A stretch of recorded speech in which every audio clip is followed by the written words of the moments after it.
خبر شامل کرتے ہیں تفتان سے۔ ہمارے بیورو چیف سلیم ساسولی بلوچ کی رپورٹ کے مطابق پاک ایران سرحد پر واقع شہر تفتان اپنی جغرافیائی اہمیت کے باعث ملک کا ایک منفرد تجارتی مرکز ہے۔ عید الفطر جیسے خوشگوار موقع پر جہاں ملک بھر میں کاروباری سرگرمیاں جلد بحال ہو جاتی ہیں، وہیں تفتان میں عید کے بعد دکانوں کی بندش ایک مختلف صورتحال پیش کرتی ہے۔ عید کا دوسرا ہفتہ شروع ہونے کے باوجود بازاروں کی جزوی بندش مقامی آبادی کے لیے مشکلات کا باعث بن رہی ہے۔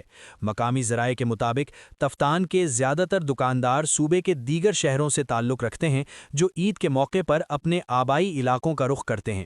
یہی وجہ ہے کہ عید کے بعد بھی کئی دنوں تک کاروباری سرگرمیاں معطل رہتی ہیں، جس سے روزمرہ ضروریات کی خریداری میں شہریوں کو دشواری پیش آتی ہے۔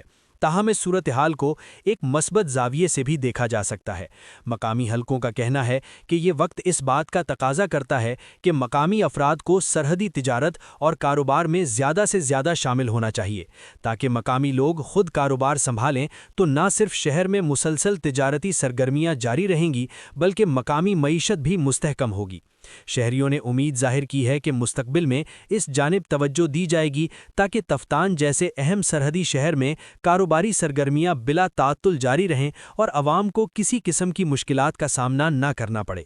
تفتان میں عید کے بعد بازاروں کی بندش ایک چیلنج ضرور ہے، مگر اس میں بہتری کے وسیع امکانات بھی موجود ہیں۔